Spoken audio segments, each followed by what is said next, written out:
Olá! Hoje a lembrança que eu trago para o amigo, para a amiga, para nós que temos a felicidade de sermos casados, né?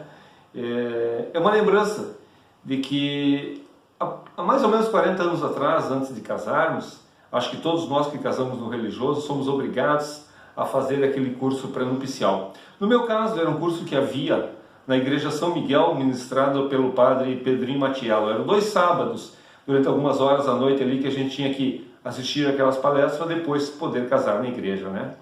E eu lembro que quando chegamos lá, eu e o Oraites, havia um quadro negro. Nesse quadro negro estava escrito assim: não estrague sua vida, não case. A gente não entendia, mas como isso? Não case, não estrague sua vida. A gente veio fazer aqui um curso pré-nupcial. Ele se apresentava, daí, logo mais ele chegou, se apresentou para a gente: olha, eu sou o padre fulano de tal, eu ministro esse curso, e eu estou aqui para evitar que vocês cometam essa loucura. E ele começava a enumerar os motivos que a gente não deveria casar. Primeiro ele chegava para as meninas e dizia assim: tá vendo teu namoradinho aí do lado, perfumadinho? Dá uma olhadinha para ele, ele é bonitinho, engraçadinho, né? Pois eu quero te dizer, ele ronca, e ronca muito. Se tu acha que não consegue dormir com barulho, se tu gosta de dormir sozinho, esparramada na cama, se não gosta de ninguém amontoado contigo, não casa. Eu quero te dizer uma outra coisa: ele está perfumado hoje aí, ele tomou banho, fez a barba para vir aqui para o curso contigo, né? Pois eu quero te dizer, ele fede muito. O cheiro desse ser dele é horrível, ele tem chulé, ele solta pum a noite inteira. Se tu está achando engraçado, vou te dizer, isso é verdade. Se tu tem dúvidas, se tu acha que não vai conseguir lidar com isso, não vai administrar, não case. E as gurias davam risada, levavam aquilo na brincadeira, né? Nesse momento, aquele monte de namoradinho, de noivinhos, tudo sentado um lado do outro, e a Horácio estava encostada em mim e passava a mão no cabelo naquele momento. Na época eu tinha cabelo, não nasci careca. O casamento faz a gente perder essas coisas, né, que eram supérfluas. Então, parece que aquele padre olhou para mim naquele momento e disse assim: eu quero te dizer uma coisa, ele vai ficar careca. Eu acho que me rogou uma praga, aquele filho da mãe, né? Mas se tu acha que tu consegue lidar com tudo isso, suportar tudo isso, cometam essa loucura, case com ele. Aí ele começava a falar dos meninos. Se tu tá vendo a tua namorada, a tua noivinha, bem penteada, bem maquiada, bem perfumada, disponível para ti, não vai ser sempre assim. Eu quero te dizer que vai haver dias que tu vai chegar em casa e ela vai estar cheirando a fritura, vai estar com as mãos sujas, vai estar indisposta, vai estar com dor de cabeça. Elas vivem com dor de cabeça. Se tu acha que não consegue suportar isso, não case.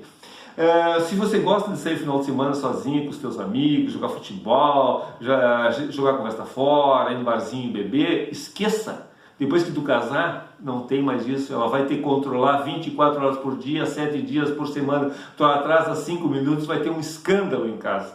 Vai ser assim. Se tu acha que não consegue, tu quer ser controlado, que tu acha pesaroso, tu acha isso demais, não case. Enfim, ele dava 1001 motivos para a gente não casar. A Horácio olhava para mim e dava uma risada, fazia assim, claro. Eu não era tão bonito quanto sou agora, né? Mas, enfim, casamos. Fazia o curso, tal, decidimos casar. Ele dava uma semana para a gente pensar nisso, né? E se vocês, depois de tudo isso que eu falei para vocês, vocês acham possível ainda cometerem essa loucura? Quero dizer uma coisa para vocês: são os loucos que movimentam o mundo. Mas ainda assim, vou dar mais uma semana para vocês. Sábado que vem nós temos um outro encontro ainda. E os sobreviventes, os que voltarem, eu vou ter uma outra assunto para tratar com vocês. E a gente voltava, né? Ficamos aquela semana, tal. No outro sábado voltamos. Aí no outro sábado ele falava sobre os filhos, sobre a importância dos filhos. Aí ele dizia assim: sejam bem-vindos, já vi que vocês são completamente perturbados, para mim vocês não são normais, vocês acham que vocês vão casar, agora eu quero falar dos filhos. Antes de terem os filhos, que é algo de mais maravilhoso que existe, algo divino, é um ser que Deus põe em nossas mãos. Não existe nada melhor que filhos, mas para ter filhos é preciso responsabilidade. Preparem-se economicamente, preparem-se socialmente, preparem-se psicologicamente, financeiramente e tem que haver equilíbrio, serenidade, um amor incondicional. Para quem não sabe, incondicional é um amor que não depende de nada, é um amor que mesmo tu sendo batido, sendo agredido, sendo vilipendiado, tu ama de qualquer jeito. Esse é amor de pai e esse é amor de mãe. E filhos dão muita despesa. Então, se depois de vocês casarem, vocês começarem a pensar em ter filhos, antes disso, aproveitem ao máximo sua vida. Vão a todas as festas, a todos os bailes, a todas as boates, viajem, aventurem-se, divirtam-se ao máximo, porque depois que um filho nascer,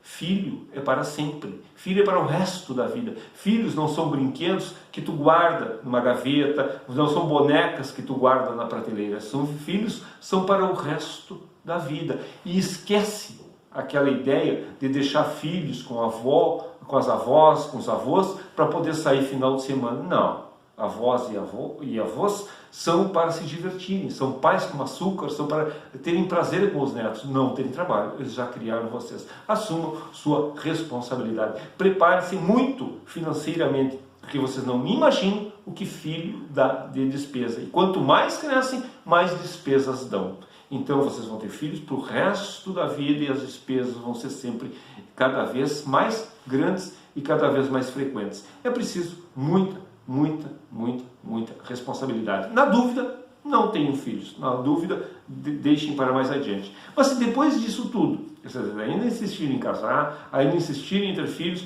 eu quero dizer para vocês que vocês esperem mais um mês. Depois de um mês, vocês voltem aqui. E se um mês não for suficiente, vocês voltem depois de um ano. Se um ano não for suficiente, vocês voltem daqui 3 anos. Não tem pressa para vocês casarem, muito menos pressa para terem filhos. Então, amem-se, divirtam-se, aproveitem a vida antes de assumirem responsabilidades. Depois disso, não tem mais volta. Depois de casar, aí vocês vão conhecer o padre bêbado. Depois que o filho nascer, vocês vão ver o que é bom para a tosse. É algo maravilhoso, mas para quem se ama de verdade, para quem realmente imagina uma velhice juntos com os filhos ao lado. Por que eu me lembrei do padre Pedrinho Matiello? Porque a semana passada acabei assistindo uma palestra, muito embora essa palestra tenha sido dentro de um templo, dentro de uma igreja, ela nada tem a ver com religiosidade, nada tem a ver com religião. É uma palestra não motivacional, uma palestra esclarecedora. Ela foi proferida por um amigo meu, ele é major do Pelotão de Operações Especiais da Polícia Militar de Santa Catarina, Major Nemitz. E ele falava que desde que ele era aspirante oficial, quando ele começou na atividade, ele tinha algo que aguçava a sua curiosidade, por assim dizer, era saber por que haviam tantos jovens na criminalidade, porque ele prendia tantos drogadinhos, tantos ladrõezinhos, tantos bandidinhos, tantos jovens na criminalidade. E aí o que ele falou para o daí me lembrou muito do que o padre Pedrinho Matiello falou lá 40 anos atrás. O padre Pedrinho tinha toda a razão. Ele sempre, Major Nemitz, desde aspirante oficial, depois tenente, capitão, major, etc., ele tinha o costume, o hábito de entrevistar os presos. Ele queria saber por que os bandidos tinham começado na vida do crime. E em todos os casos, em 100% dos casos, havia a ausência dos pais. E a ausência principalmente do pai, da figura masculina. Muitas vezes os presos relatavam que não conheciam o pai, a mãe não sabia quem era o pai. Em outros casos, o pai havia morrido. Em outros casos, o pai estava preso. Em outros casos, o pai estava vivo e solto, e dando péssimos exemplos. Aquilo que o padre Pedrinho Matiello dizia lá atrás, sobre trazer para dentro de casa bons exemplos, falar sobre honestidade, sobre honra, sobre caráter, sobre personalidade, sobre respeito aos mais velhos, se refletia tudo 40 anos depois naquilo que o tenente Nemitz hoje Major Nemitz, tinha vivido na realidade, na dura vida de um policial militar. Então, o que fica disso? Fica que é preciso muito responsabilidade. Aqueles jovens relatavam, principalmente aqueles de pais vivos, que eles eram relegados a um segundo plano. Eles eram, ao contrário do que dizia o padre Pedrinho Matiello, que falava sobre a responsabilidade do pai, da mãe com os filhos. No caso desses bandidos, eles não havia isso. Os pais não se importavam com eles, eles viviam nas ruas, viviam relegados, para eles faltava tudo, faltava o básico. Era um pai que se preocupava com a cervejinha dele do final de semana, que se preocupava com outras mulheres, que deixava a sua família, que fugia de casa, que saía de casa, que sumia por alguns dias, e a família ficava largada, a Deus dará. E no fim, obviamente, quem abraça é a rua. E lembrando do Major Nimitz, eu lembro de um filme que acho que muita gente assistiu, fala da história do El Chapo, conta a história do El Chapo, famoso criminoso, famoso narcotraficante, um dos maiores genocidas, a meu ver, que a história conheceu, felizmente hoje preso numa prisão americana. Numa entrevista com um juiz americano, ele também disse que o pai dele também não se preocupava com ele. O pai dele, muito embora não fosse drogado, o pai dele era viciado em bebidas alcoólicas. Então nunca traga bebidas alcoólicas, nunca traga drogas, mesmo lícitas, para dentro da sua casa, porque o seu filho vai achar normal. El Chapo começou com pequenos furtos, virou no bandido, no criminoso, no genocida que virou. Então é preciso, gente, acima de tudo, responsabilidade com os filhos. No caso do El Chapo, ele relatava que seu pai vivia em festas, vivia em bares, em caçapas, em mesas de jogos, e a mãe fazia pequenos serviços nas redondezas, na casa de outras famílias ricas, para poder levar alguma comida para casa. E ele, menininho, jogado a Deus dará, sem ninguém para se preocupar com seu estudo, com seu futuro, com sua vestimenta, trabalhava no mercado, nas imediações do mercado, ajudando as pessoas a carregarem compras. E dali a ser abraçado pelo crime, abraçado pelo crime, foi um pulo, e ele encontrou ali aquilo que lhe faltava em casa e virou o bandido que virou.